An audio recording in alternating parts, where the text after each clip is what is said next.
Out here in rural Texas, folks live by one rule: mind your own business. So when our homeowners association, run by newcomers from the city, started acting like the FBI, things were bound to go sideways. It started innocently enough.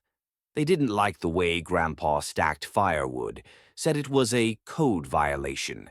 Then they complained about our fence being too rustic. Rustic? It's barbed wire when we're running cattle, not boutique Airbnbs. Grandpa, a 78-year-old Vietnam vet with a silver beard and a penchant for black coffee and black powder, wasn't one to take nonsense. But he held his tongue, figuring they'd get bored and go back to worrying about their overpriced lawn sculptures. They didn't. One morning, I was checking the stock tanks when I noticed a strange SUV parked just off the private road near our property line. Two guys in polos with HOA badges were sitting inside, binoculars out, writing in little notebooks.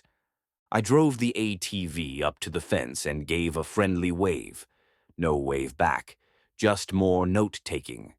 That night, I told Grandpa. He just grunted and lit his pipe. Time to remind 'em whose land they're messin' with. The next morning, Grandpa was up before the rooster. He rigged the old water truck, loaded the fire control gear, and took out the drip torch. Then he told me to get the camera. They want to monitor us. Let's give 'em something to watch. We rolled up slow, quiet as dust, toward the spot where the HOA SUV was parked again. They were deep in their stakeout, probably jotting down how many cows farted in an hour. That's when Grandpa stepped out of the truck with the torch.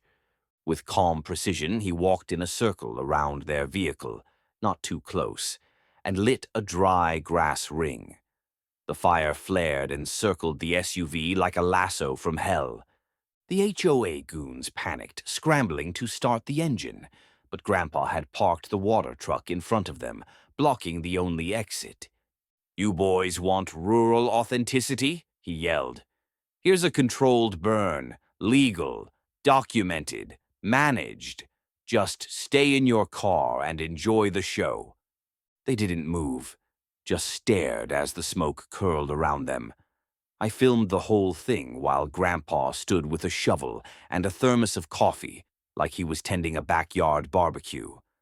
After about 10 tense minutes, Grandpa doused the fire with the water truck, not a blade of grass outside the ring scorched. Then he tipped his hat and walked back to the truck. "You're trespassing," he said on the way out. "Next time I light the inside of the circle." The video went viral online. Veteran farmer traps HOA spies in ring of fire. Millions loved it. The sheriff, who knew Grandpa well, called to say he couldn't stop laughing. The HOA backed off, and the SUV never returned. Since then, we haven't seen a single clipboard on our road. The woodpile's still stacked high, the fence is still barbed wire, and Grandpa? He's sitting on the porch with a new sign: private property. No HOA past this point. You've been warned, politely this time.